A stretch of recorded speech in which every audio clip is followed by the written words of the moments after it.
लंबे इंतजार के बाद आखिरकार हाजी इकबाल के बेटों की 3 साल बाद जेल से रिहाई हो गई।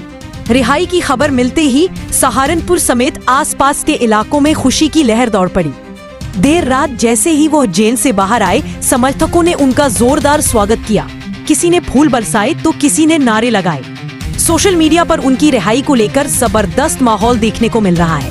फेसबुक, इंस्टाग्राम और व्हाट्सएप पर लगातार वीडियो और फोटो शेयर किए जा रहे हैं। लोग अलग अलग तरह के कमेंट कर अपनी खुशी जता रहे हैं।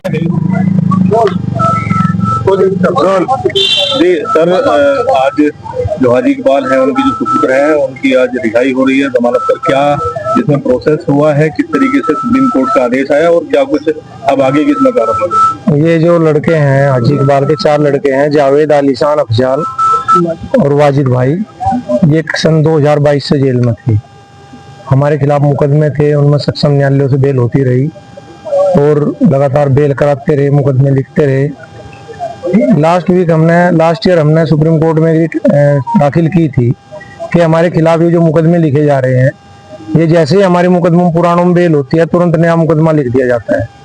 तो सुप्रीम कोर्ट साहब ने हमें कहा कि इस बार मुकदमा लिखने दो, हम देखते हैं। 2024 में हमारी ये रिट पेंडिंग थी, तो अब हमारी बेल हाई कोर्ट से, एक मुकदमा था क्राइम नंबर 162/24, उसमें हमारी हाई कोर्ट से बेल हुई 12 तारीख में। 12 तारीख में हमने बेल हुई, 13 तारीख में हमने यहाँ जमानती दाखिल किए। तो जैसे ही जमानती हमारे तस्दीक होने के लिए गए, तो तुरंत ही हमारे खिलाफ एक नया मुकदमा क्राइम नंबर 141/25 थाना मिर्जापुर पर कायम कर दिया गया। उसमें यहाँ रिमांड के लिए एप्लीकेशन दी गई।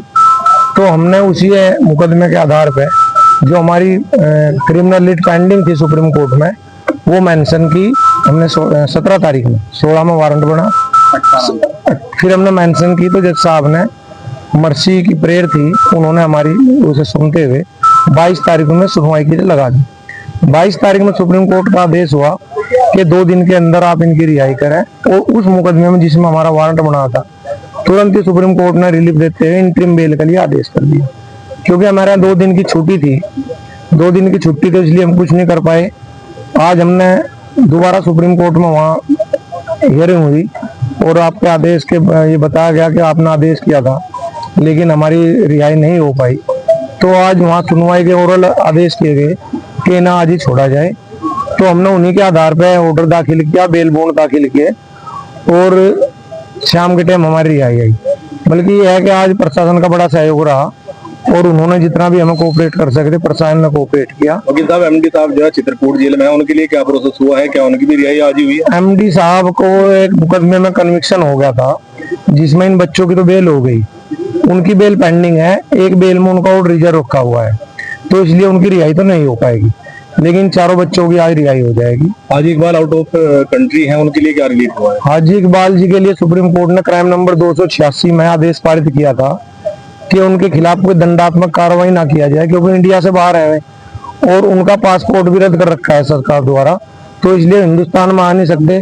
तो सुप्रीम कोर्ट ने आदेश किया था क्राइम नंबर 286/22 में कि वे वीसी के द्वारा जिन विवेचक को भी आवश्यकता है वो अपना नंबर दे देते हैं और वीसी के द्वारा उनके बयान ले लेते हैं।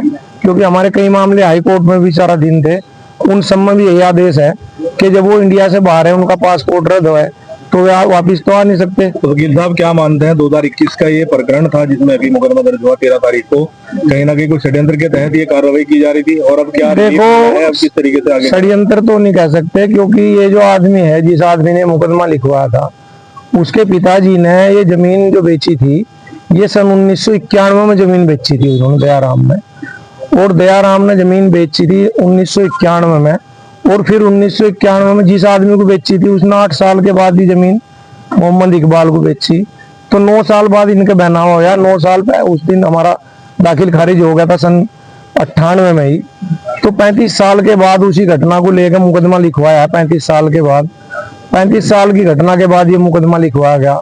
तो इस तरह का कोई मामला नहीं था, लेकिन पता नहीं किस वजह से मुकदमा लिखवा दिया गया, नहीं तो कोई मतलब वास्ता किसी प्रकार का नहीं था।